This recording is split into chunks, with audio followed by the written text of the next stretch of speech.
Studios Open Studio Night presentation. Today is July the 7th, 2023. My name is Clifton Crawford. I'm the Executive Director, and I appreciate you guys tuning in. I want to thank the City of Fort Worth and Arts Fort Worth for their support of our organization, the State of Texas, the Texas Commission on the Arts, the Anna L. and Carol Green Roads Charitable Trust, J.E.S. Edwards Foundation, R4 Foundation, and everybody out there who donates to help make SiNaCa Studios possible. We're a nonprofit dedicated to community, and we do things all the time in all kinds of great ways. We love getting things hot and melting them together. We work in the glass blowing processes, we work in kiln forming processes, flame worked glass processes, and cold working processes. We're going to talk a little bit about each of those processes a little bit today, and we're going to do some demonstrations and maybe learn a little bit about this wonderful material that we love so much. We are a nonprofit, and we do fundraising all the time. So if anybody out there likes what they see and supports what we do in our community, you can go to our website, you can call, you can come participate in classes, you can volunteer for special events, and make donations. Most recently, we had our ice cream social. Every year when it gets hot, because it's Texas, and I think it's 100+ degrees out there today, we have an ice cream social. I want to thank Melt Ice Cream for their support of that. I want to thank T&T Unique Finds for their support. Fort Worth Focused Realty, Stanton and Company for their support of the ice cream social, and everybody out there who helped us to reach our matching goal. We had a donor who committed $5,000, and we were able to raise $5,000. So we received that matching amount. So thank you all so much for that support. We still have a ways to go. Our goal is a little higher than that. So you can go to our website and check out the ice cream social page to donate to help us reach our goal, because we have a lot planned in the fall, right? It's really hot.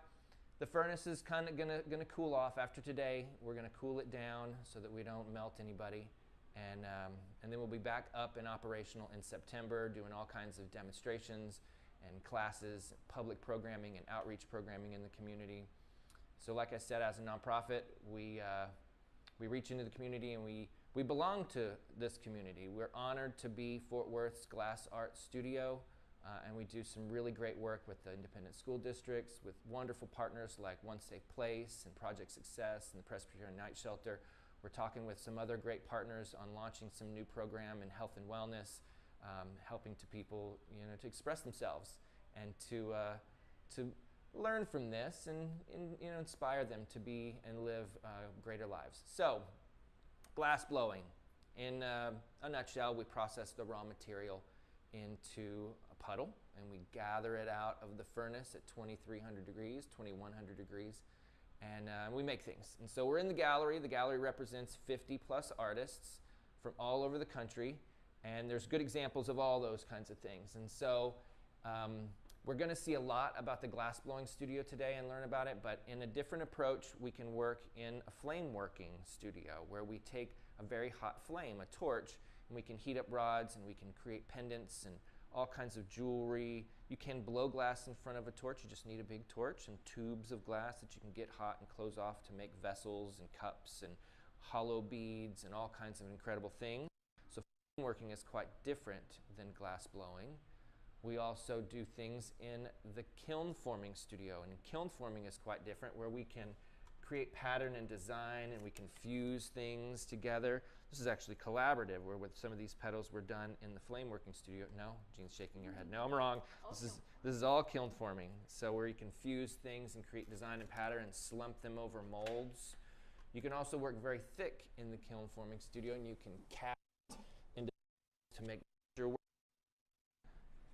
By Chad Holliday. It's a large casting that was done in an oven. And in kiln forming, you don't typically touch the glass when it's hot and moving around. You create a pattern, you create your design, you put it in the oven, you program the melt, and then you get it started, and you can go and work on other things.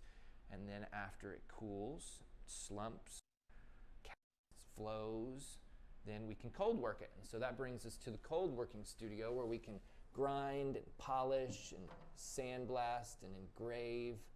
So all kinds of interesting textures can be achieved. You can create pattern work and cut things. And sometimes we make things and we work things cold, and then we fuse them together. Or we blow things and then we cold through them. And sometimes we go back and forth, where we can blow a bubble and then cold work a pattern in it. This is a piece from Mark Puda where he did just that. He blew a big bubble and he carved out some of this color, and then he got it hot and blew it up larger, and it stretched that pattern. So there's lots to see here. It's in glass blowing, worked glass, and kiln formed glass. We do all kinds of wonderful public invited to come and participate. You can come just once, or you can engage in a long curriculum, and we'll really show you how this happens and what can be made. And then the studio is public access. When I came out of school, and really when we talk about the community of glass in North Texas, there was no place for everybody. There was no place, there was no access to the studios. And so that's a big part of what SiNaCa Studios filled for our community. We have all of these studios, and they're all accessible to anybody who's interested in just trying it once or twice, or really engaging and learning about it, and then coming here and working and using this as their studio. And then showing and selling some work and creating a bit of a cycle of making things and selling things and making more things and you know, improving and expressing themselves and telling stories.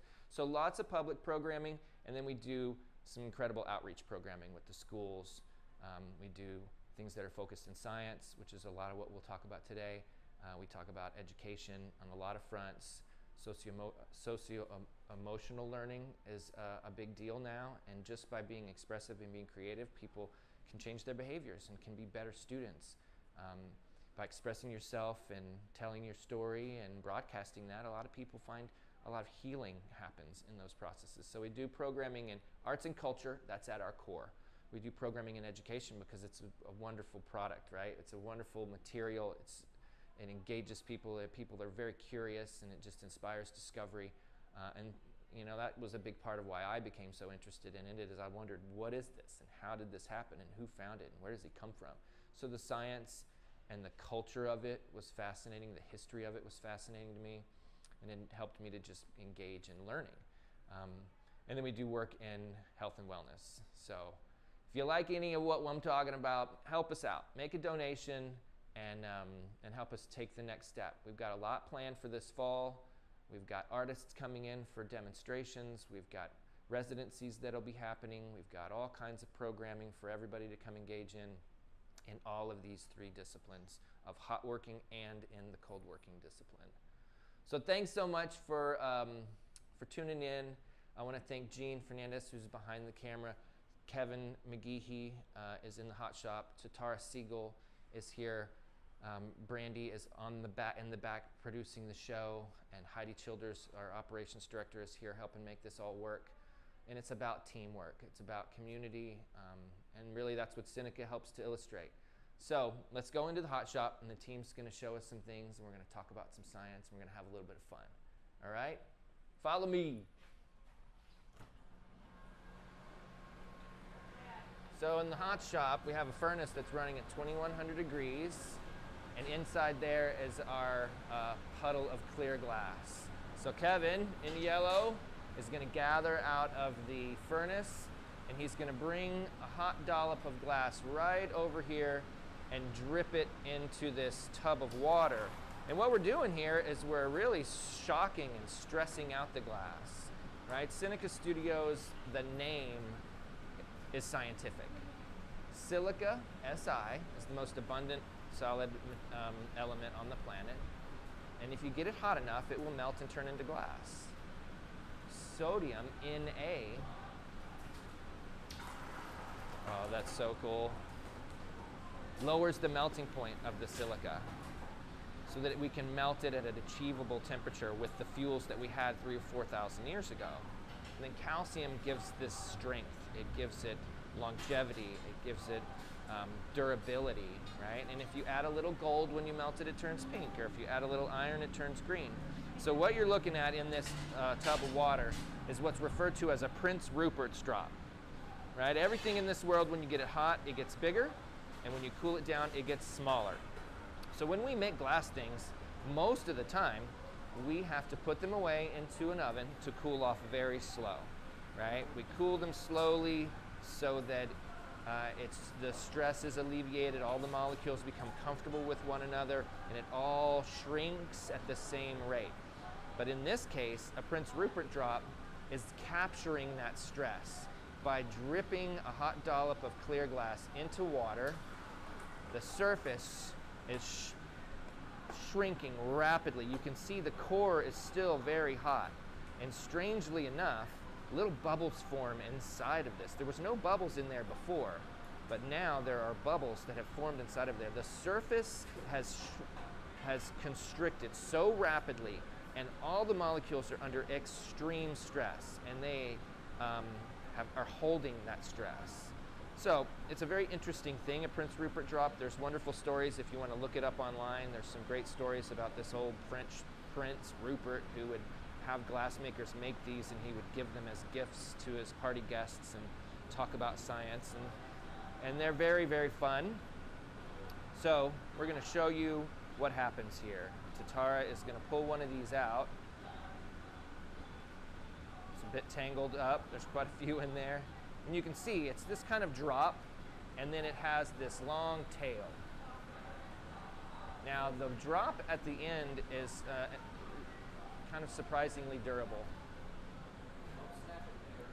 It's okay. We're good. So strangely, you can take that drop and you can hit it with a hammer.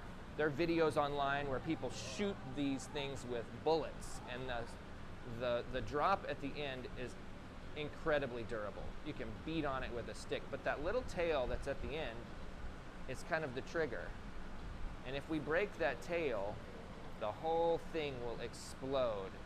And it's faster than the speed of sound. It blows, it kind of releases the stress, and it happens incredibly fast. So we've got this drop in our little protective cage, and then we're going to let that sit and cool down just a little bit more. And then by taking these little nippers and nipping the tail, you'll see that this drop is going to explode incredibly quickly. Here we go, Prince Rupert drop number one. Let's see what it does. Give it a pop. Wow. Yeah, that happens fast. And there's some great videos. If you guys go online, you can find Prince Rupert drop videos. Smarter Every Day did some really cool videos, and you can see them under high-speed cameras, and you can watch the break happen from where you snap the tail, and it explodes into thousands of pieces. So we've got quite a few of these drops that they made just now. So we're going to pop a few more. The science of it is really interesting. Yeah, give it a tap.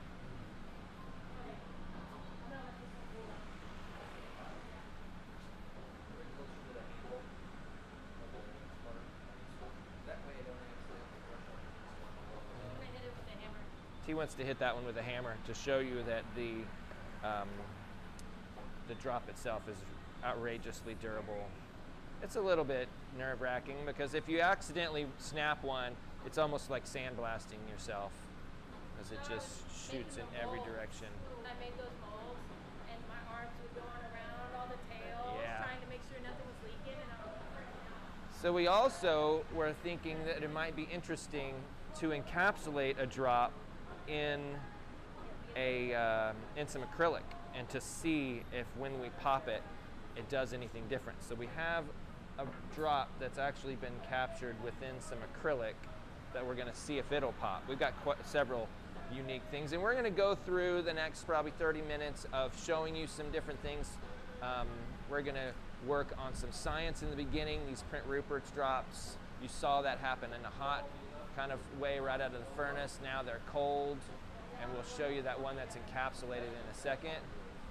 And then we're going to do some blown bubbles in the water. We're going to apply some baking soda. Oh, we're going to give this one a tap.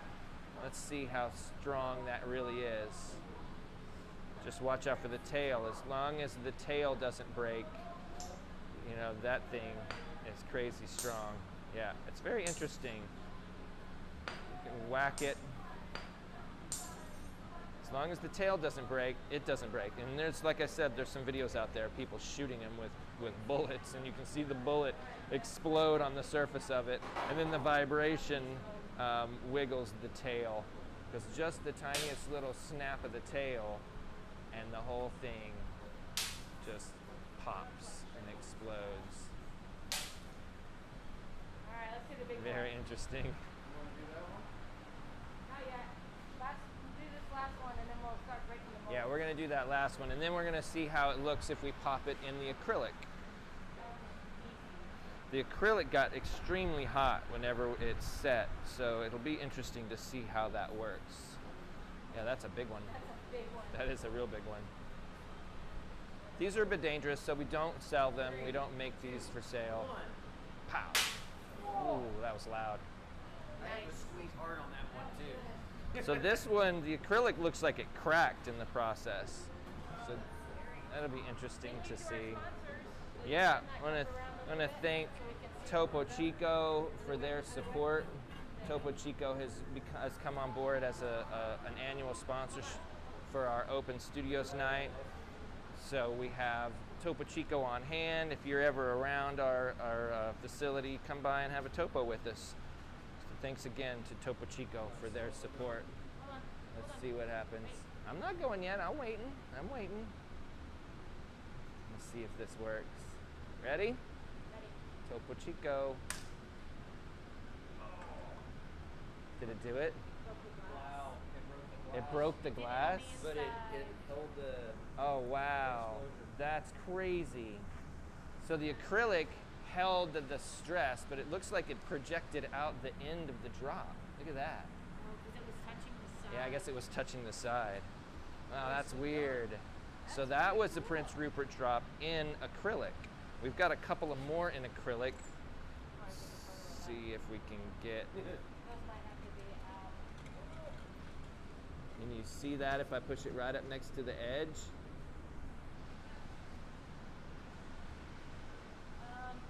What do you think? You want me to turn it? See if we can get a better view of it?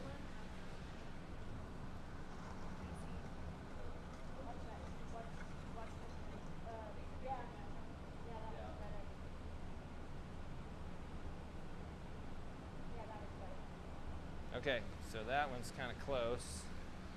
I gotta have to reach way in here. Y'all ready? Let's see how this does. So I'm just gonna nip the tail that's right over here. Ready? 3, 2, 1. So it's kind of transparent. Looks like the second it pops, it kind of goes opaque. Look at the lines on this one. That's wild. Wow, that's super pretty. No, the other one's still intact. We got one more. Went that way. You can see the end of it because it's facing you, or this way. The other way. This way. Yeah, it's clear.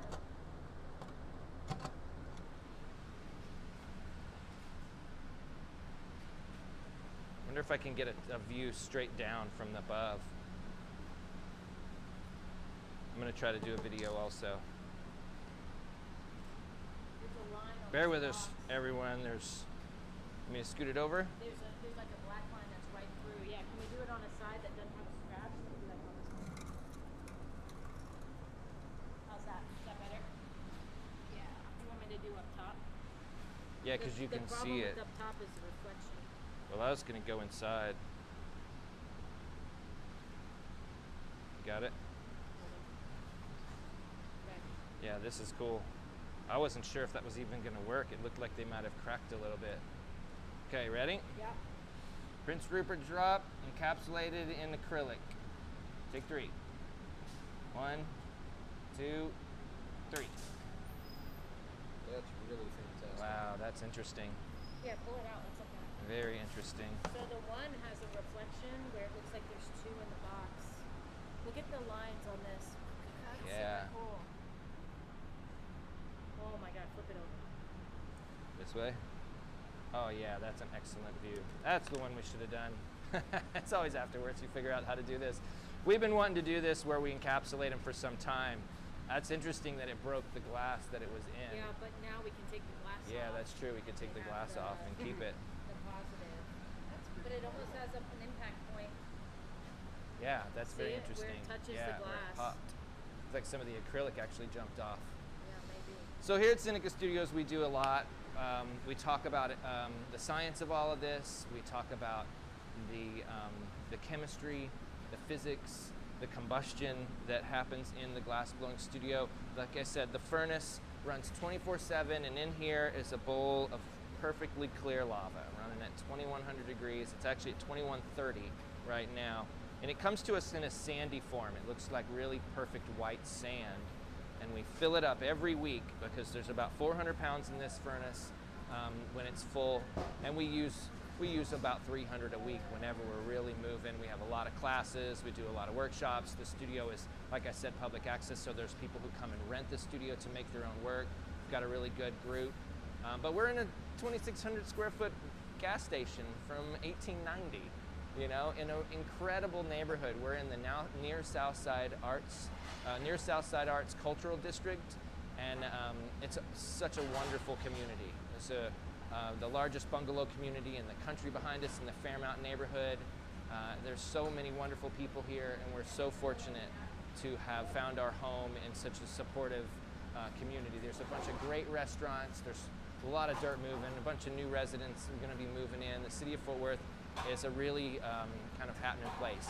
I think that we were the #1 fastest growing city over the past year.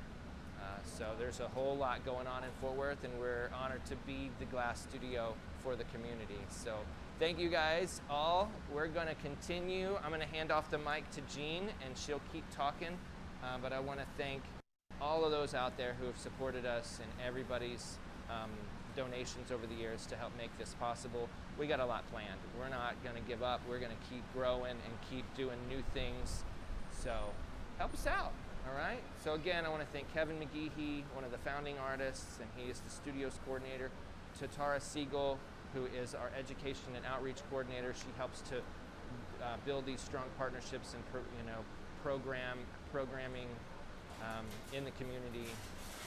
Jean Fernandez, who's our visiting artist and residency coordinator, who helps to bring artists to town to expose them to this new market and to really kind of elevate glass art in our community. And again, my name is Clifton Crawford, executive director. And she's gathered out of the furnace. She's blowing a small bubble. Here it comes, blowing a small bubble.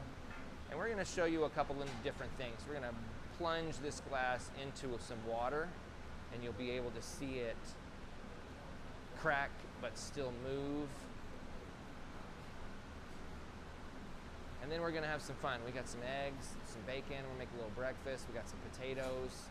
We got some organics, some seeds and flowers. And we're going to put some glass over all these things. We got some fabric. There's some copper.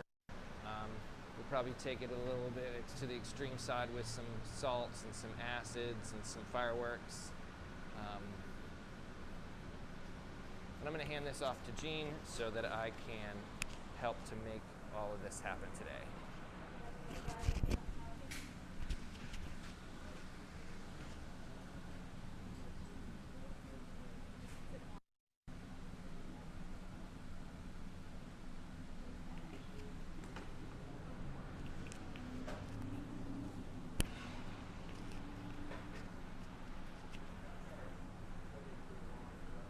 All right, thanks, Clifton. So you guys are watching us experiment today in a science edition.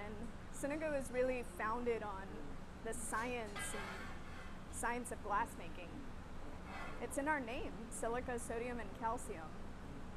So those of you who have been here or worked with us in the past know that science is a very big part of what we do here. And it's inherent in glassmaking in terms of physics and chemistry. There's just no way of getting away from it. And so we gathered a bunch of suggestions from you guys online, on our social media platforms, and we're gonna go through a huge list of basically what happens if you do this with glass. And so I think Tatara right now is preparing to blow a big bubble into the glass. And so we watched her inflate the bubble, take a second gather, shape it up. And you'll see that she's got a hose attached to the blowpipe. And that's allowing her to inflate and push air into that blowpipe to inflate the glass. Are you gonna blow into the water, T? Yeah? Okay, cool. So we've got this big old tank set up so you guys can watch up close and personal.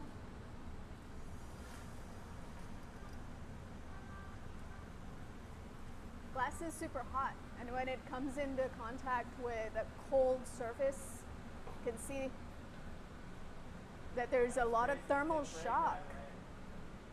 Now, one of the things you probably noticed right off the bat is that the glass, as soon as it entered the water, it didn't crackle immediately. There's usually a thin layer of steam that comes into contact with the water, and that steam can sometimes protect the glass surface for a little bit. Once that water gets agitated and moves across the glass surface, then that steam bond is broken and the water can actually crackle the glass. So sometimes when you stick hot glass into a very still body of water, you'll notice that it doesn't crackle immediately. It crackles after a little bit of agitation.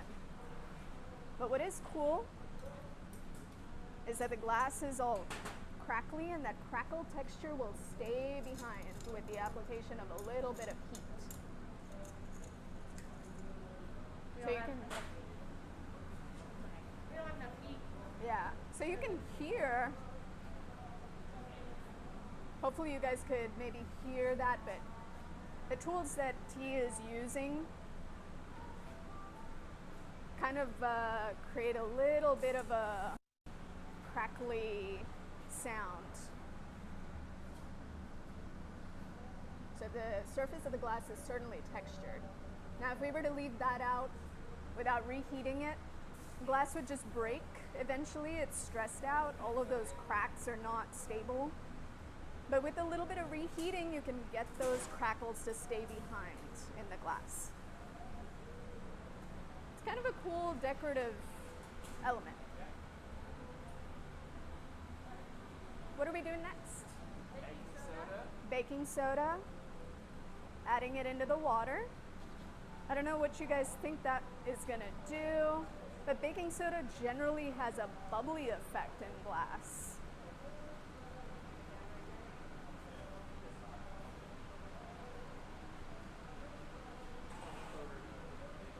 So most studios really hate having baking soda around because it gets all over the place very, very easily and then causes all sorts of contamination of bubbles in the glass.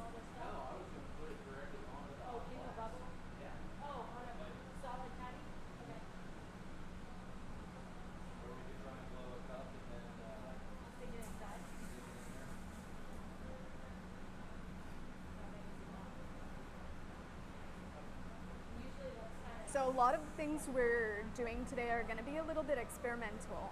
One of the really great things that holds a lot of us into glassmaking is the curiosity about the material.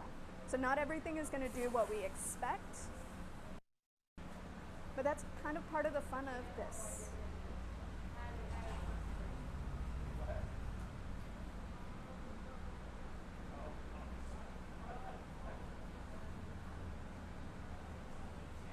So T is making a little thicker of a slurry.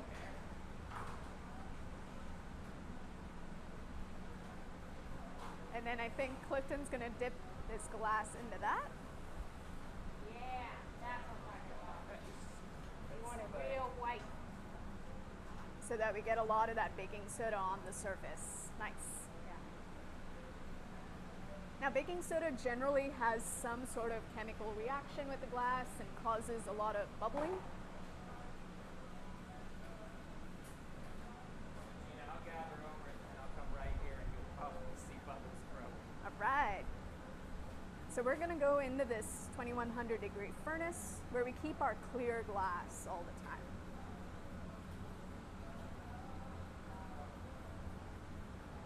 Now I don't know if you guys can see that, but the glass is super duper bubbly on the inside there. Usually bubbles are not something that we want in the glass, but if you're doing things with bubbling, baking soda is one of the best ways to get that to happen. Yeah, as this cools down, you can hopefully see that a lot.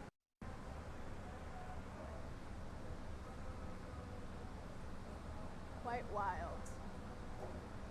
Do you know what it is that is in baking soda that reacts to the chemistry of glass? It's just a bunch of off-gassing from the baking soda itself?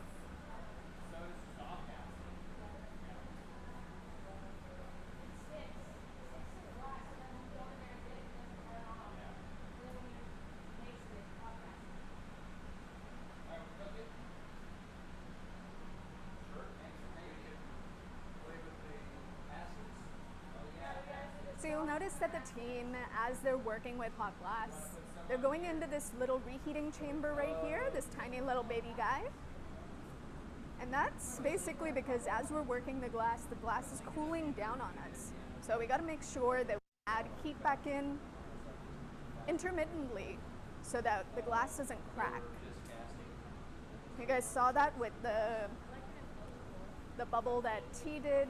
If you let the glass get too cold, it's gonna crack. And so Another question that people had was, what happens if we just blow really hard? So oh I could blow yeah. this into a big bubble. Yeah. See, I'm just gonna get this hot and blow it into a huge bubble. Yeah, one of the questions y'all had was what happens if the glass is overblown or into a really, really giant bubble? Okay. So Clifton's gonna heat this up. He's gonna build up a lot of heat into the glass. And that little glory is not quite as hot as the others, right? No, it's probably just about 21. Just around 2100 degrees or so. So close to our furnace temperature.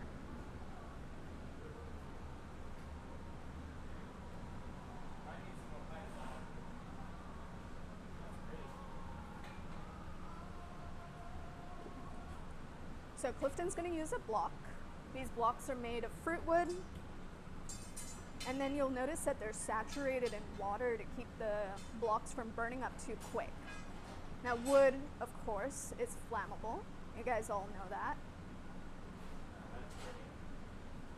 And so we soak them in water to make sure that the glass doesn't burn them up too fast. Those blocks are kind of cup shaped and really help to cool the outside surface so that when the glass blowers are blowing into it, it doesn't expand uncontrollably.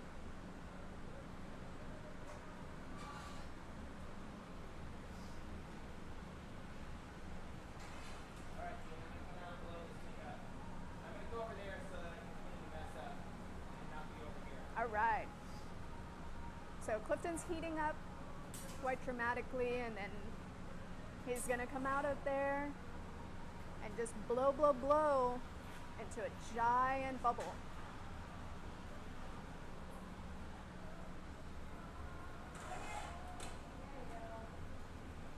Oh, it's like an alien egg. Whoa. Scale for reference. It's huge.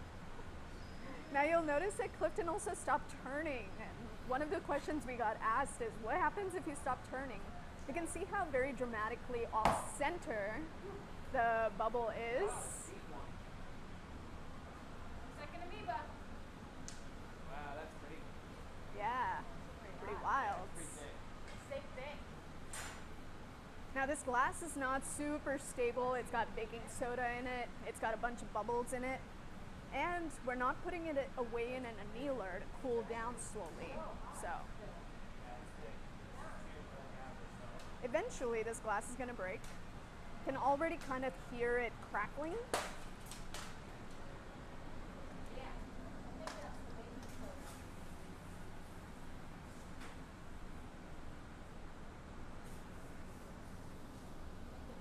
And so generally when we blow glass, we blow it in a more controlled fashion, and then eventually we put it into a controlled heating environment so that the glass has time to cool down slowly back to room temperature. What are we doing now? The salts. Ooh, what salts are those, Kevin? Random bath salts. No idea. Not the ones you. Like Epsom salts? Yeah, you wanna Hopefully. wanna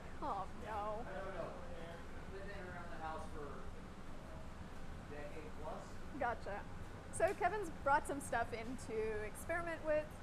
Looks like a bunch of different salts. We've got citric acid here, boric acid. That's got a poison label on it. And then some random salts, which I'm assuming are bath salts, Epsom salts. So Kevin has taken a gather. Grab the camera and get a picture of that. Grab the camera and get a picture of that before you press it. He's going to shape it up. And then what's the plan, Kevin? You're going to roll it. Inclusion bowl. Oh. And then we'll keep the interior nice and hot and sprinkle some of the salts in there and see what happens. See what they do. So if these are Epsom salts, that means that there's probably a high amount of magnesium in them, would be my guess. But I'm not 100% sure on that.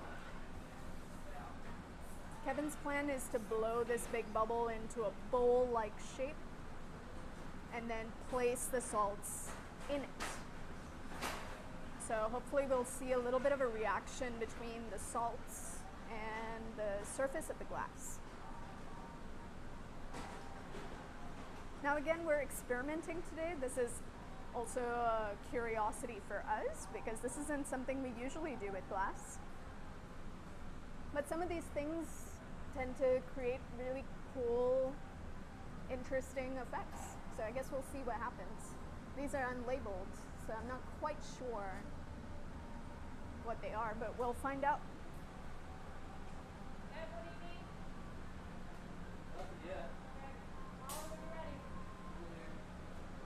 So Kevin's got this blown into a bubble, and you'll see that he's attached his hose. That's what's going to allow him to make this bowl shape by himself.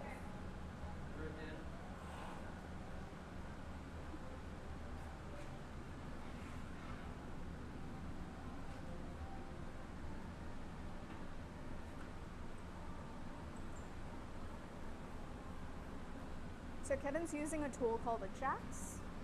The jacks are going to allow him to create a little bit of a constriction. You'll see glassblowers use this tool quite a lot for this. That constriction is what's going to allow the glass to eventually break free from that metal pipe. And so most forms will have some sort of a constriction between the glass form and the steel blow pipe. Going again in for reheat. And Kevin is now just heating the top of that big old bubble because we're going to draw that top surface back to create a bowl shape.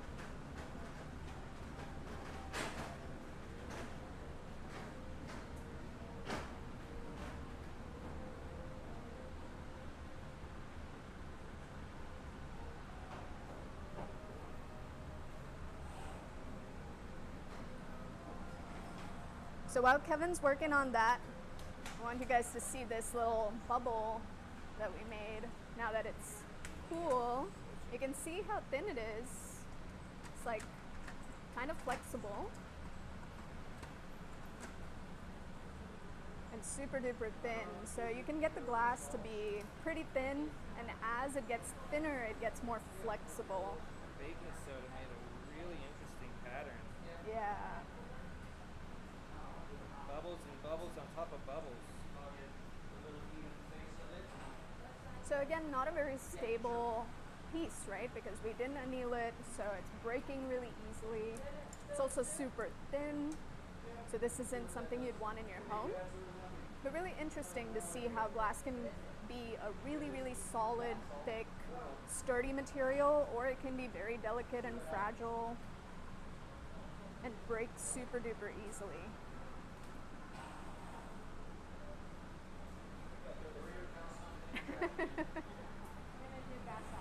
All right. So Kevin's got this a little bowl shape. Tatara's put a little bit of Epsom salts in, popping a little violently. Oh, jeez. Maybe a little less. Smells good. pop rocks for glass blowing. What's in Epsom salts? Is it magnesium or potassium? Magnesium? Yeah, Is that what that is? Is Epsom? probably. It's probably why it smells so great. Smells good. So when things start smelling around here, we're gonna do that. Alright, So I'd imagine the other one will probably do the exact same thing. Oh, because it's just a different smell? Probably. Okay. Do you wanna do it or no? So those little rocks of salt probably have some moisture in them. The moisture is what's causing that popping. So the moisture inside each of those tiny little rocks of salt I'm assuming you use is heating up very quickly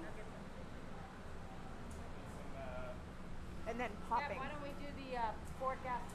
Okay. How you put the bath salt? So a lot of the time, rocks, crystals, things like salt will want to explode because of the moisture that's inside the form.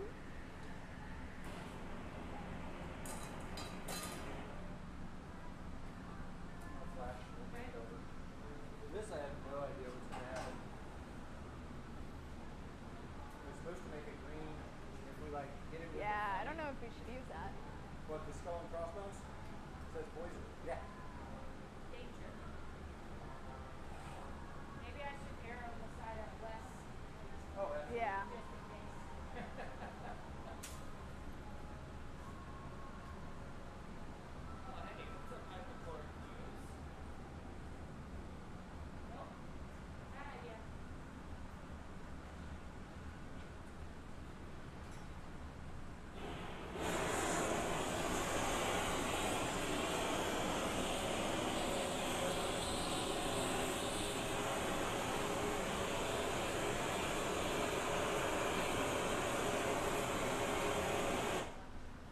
not much. Not much, it just like kind of stuck to the surface. Looks like it's interacting with the glass a little bit.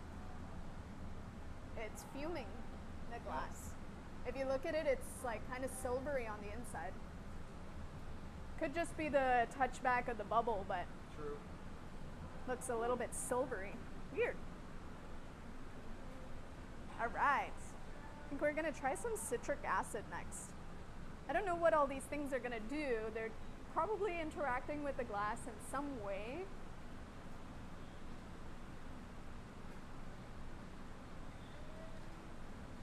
So Kevin's getting that bowl hot again.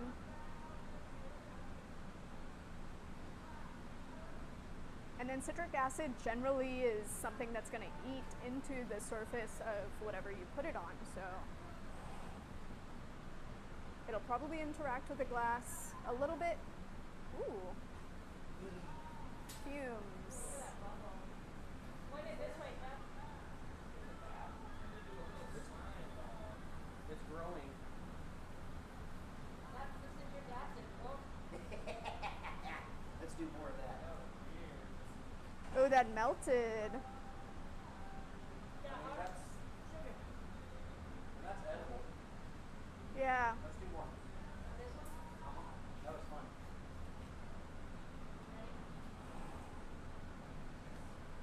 Just break off a little like a quarter of that. What?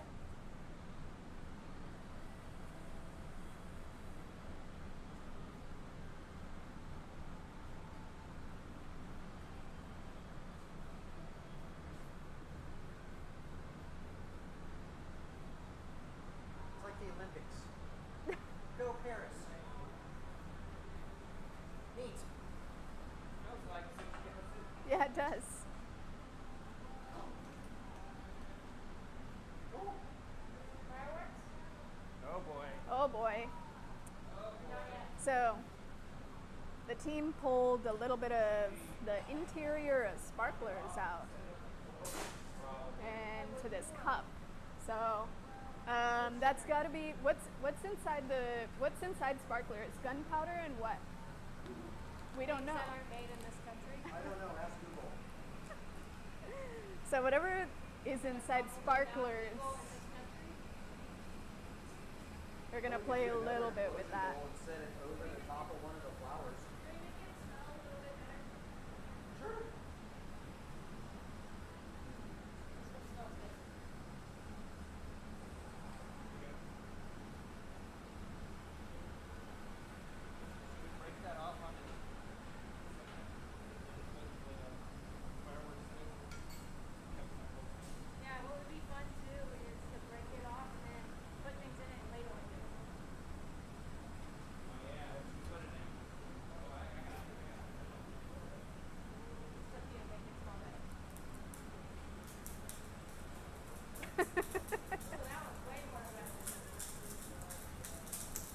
So these were those little salt rocks that Yeah.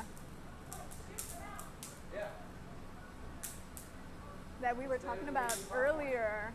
About they have a little bit of, they've got a little bit of moisture in them, and that moisture is gonna want to pop open because of the sudden heat. We have a fire. Let's put this on. I didn't even think about that. Yeah. That was always my plan. I just thought we do what we did last time. Peel it outside of the shop and let it go. No, that was just his shoes suffocated. All right. So you're gonna break it off and then you want me to put the gunpowder in? Sure. So the team's gonna break this bowl off onto a pile of sand, and then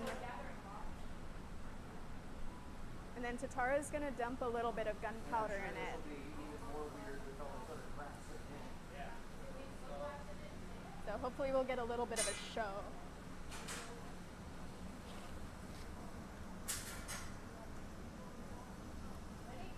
Yep.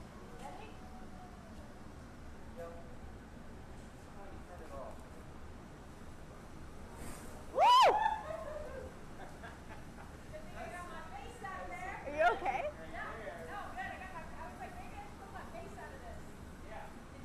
Not at all.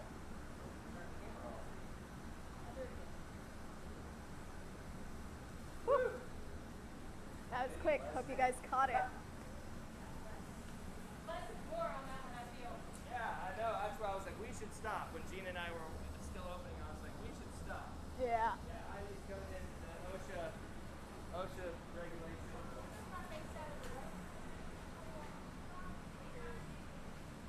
Huh? Someone online posted that they wanted to see flowers and leaves and botanicals.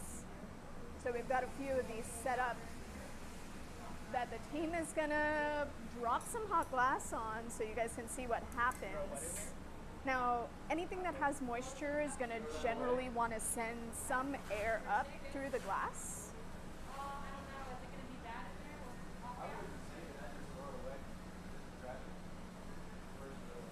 But I guess we'll have to see, because a lot of the time glass will do things that we're not fully expecting. Gina, I'm gonna squish it flat and I'm gonna kind of draw it out and lay it on it and cut it off. All right. Little band. Sounds good.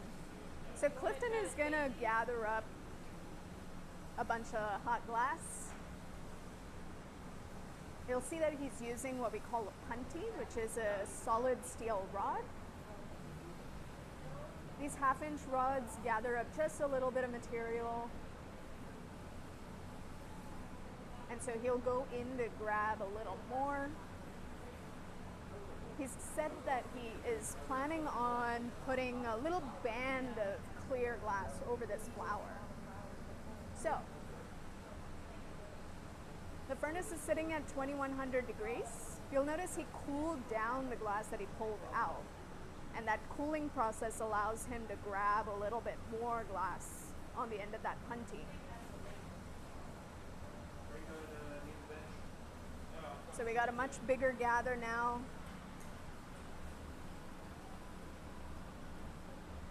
He's flattening it a little bit to make it easier to drop.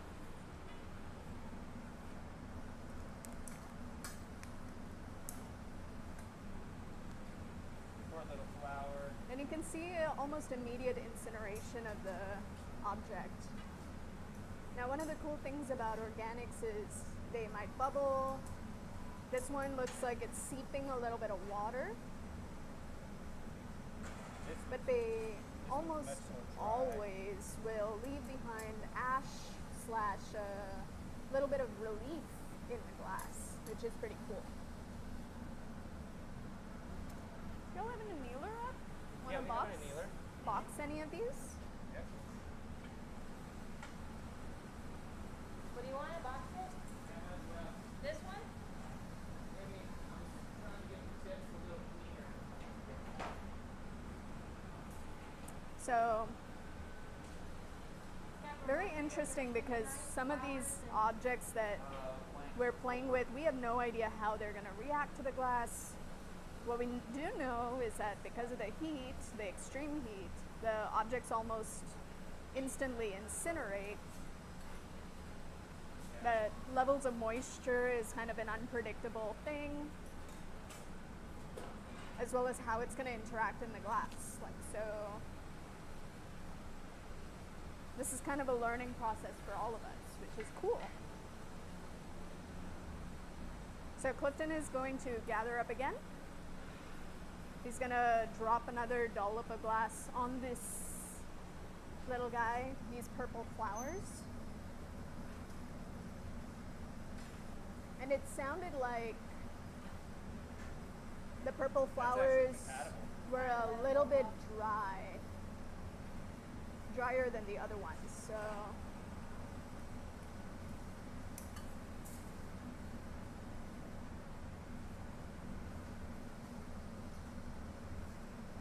hopefully you guys can see the relief in there.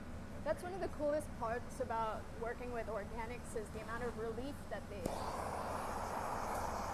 trap. Yeah, that's a little stronger. These are so soft that it just crushes them. Add a little bit of dry strength to it. Yeah. You go just a dollop right on Yeah, top I of the was shell. just gonna wait and move this and let that warm up. So it has a less likelihood of cracking.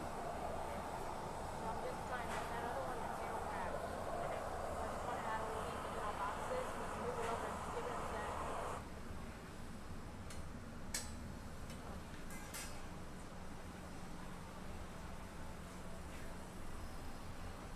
All right.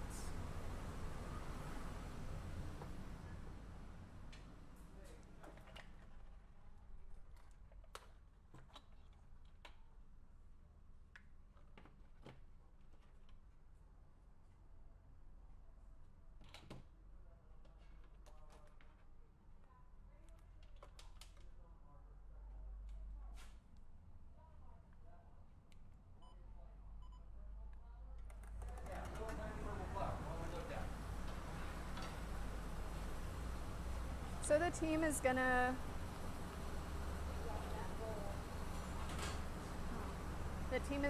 ladle over this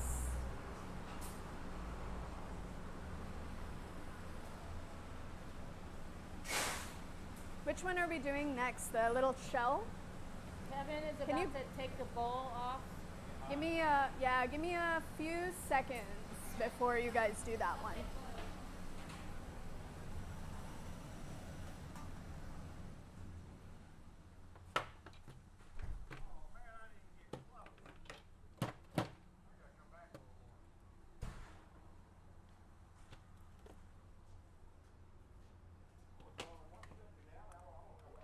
All right.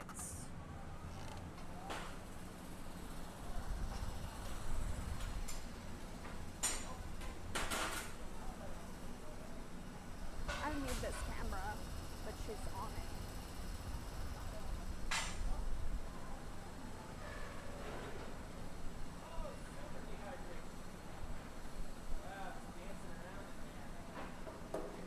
What is that? The flower?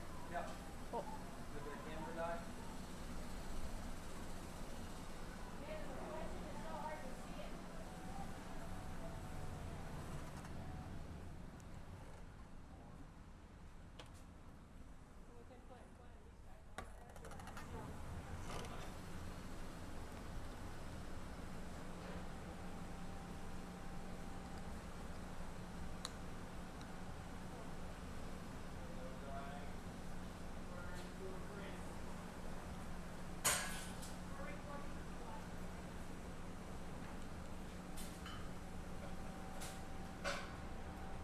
All right, we're gonna drop this glass over the shell, I'm guessing, right?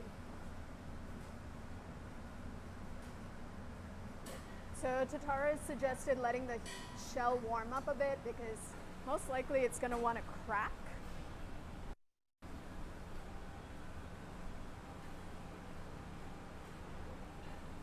And so Clifton's gathering up big old drop of glass.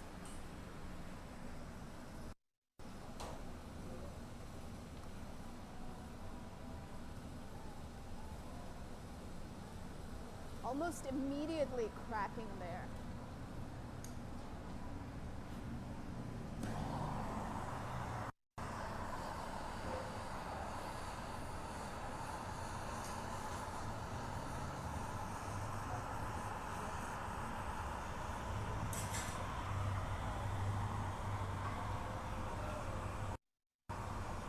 Sometimes if you heat them up, they off gas and that, and they explode. Yeah, they look really cool when you heat them up though. That's pretty cool. So a lot of the pieces of the shell are still kind of captured in there. Hope you guys can see that. Pretty cool. For sale at our stubble. Yeah.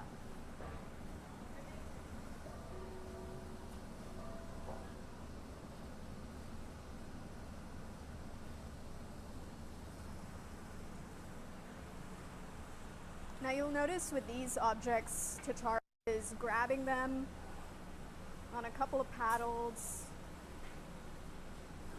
We're not leaving them out, saving them. We're putting them into this cabinet looking thing called an annealer, which is meant to slowly cool the glass down. So I mentioned earlier during this video that we cool the glass slowly or it's going to want to crack on us. And so we got to make sure that the glass goes into the annealer so that it cools down slowly to Not ready.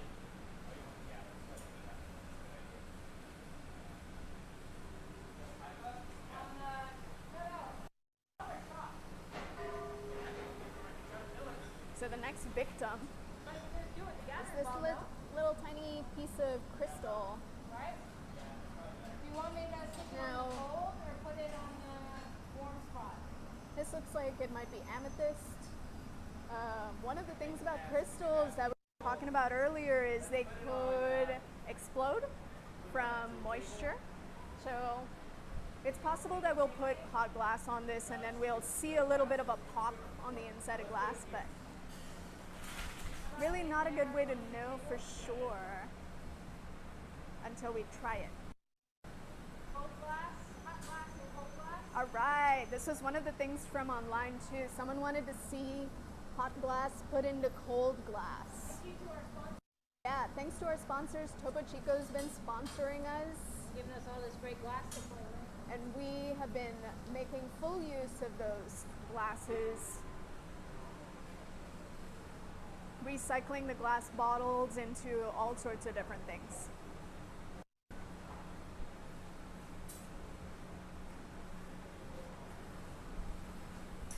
So hot glass and cold glass don't mix very well. As you can see, there's almost instantaneous shock. Hey, one more. I'm gonna put the topo over there.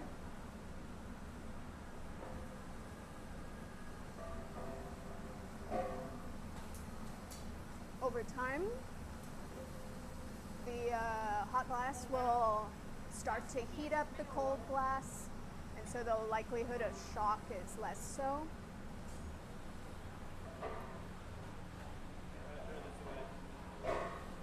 But thermal shock is a pretty big problem with glass making.